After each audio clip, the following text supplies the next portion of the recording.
Vancouver's jurisdiction. So we're throwing our garbage basically into someone else's backyard, our compost. So I'm gonna read, because the lawyer from the Lytton First Nation isn't here, I'm just gonna read some parts of this press release from the Lytton First Nation that they put out last week, because I think it's really important. We were just talking about pipelines, and they have keyed off on that idea.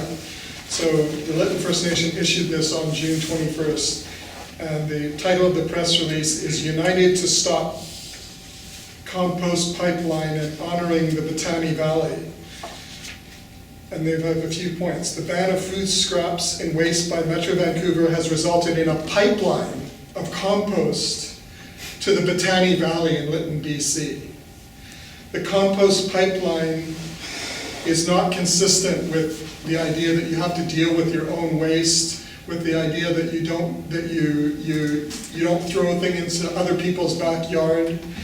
And also the Botany Valley, specifically for the Lytton First Nation, is a place of great importance, great cultural importance, great medicinal importance. There's many, many medicinal plants. They have gatherings in that area many times a year where they pass on cultural knowledge. And it has a rich diversity, a rich and unique diversity of plant life, which is integral to the way of life of the Nkul'kapan people.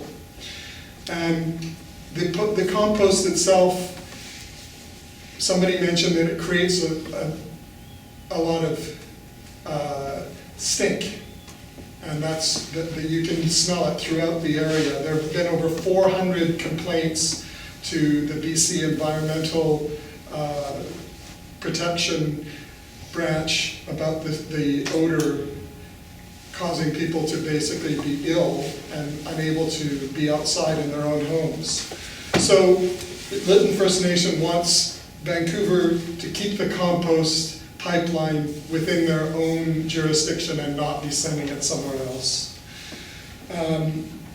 And they also say, they end up by saying, we are here to stay and we will defend our freedom of speech and we will not be bullied. Join us to stop the compost pipeline that is ruining the pristine Botany Valley.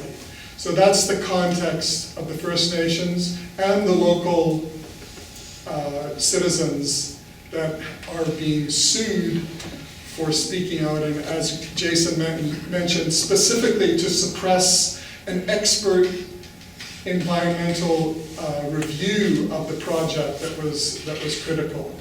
So I'm going to now, before we go to question and answer, I know I've spoken a lot, but we're going to pass the hat because we need to help these defendants pay some of their legal bills. So I'm going to ask you to put whatever you can into these buckets, $5, $10, $500, whatever you can afford, whatever you can do tonight to help this. And part of it is an action of solidarity.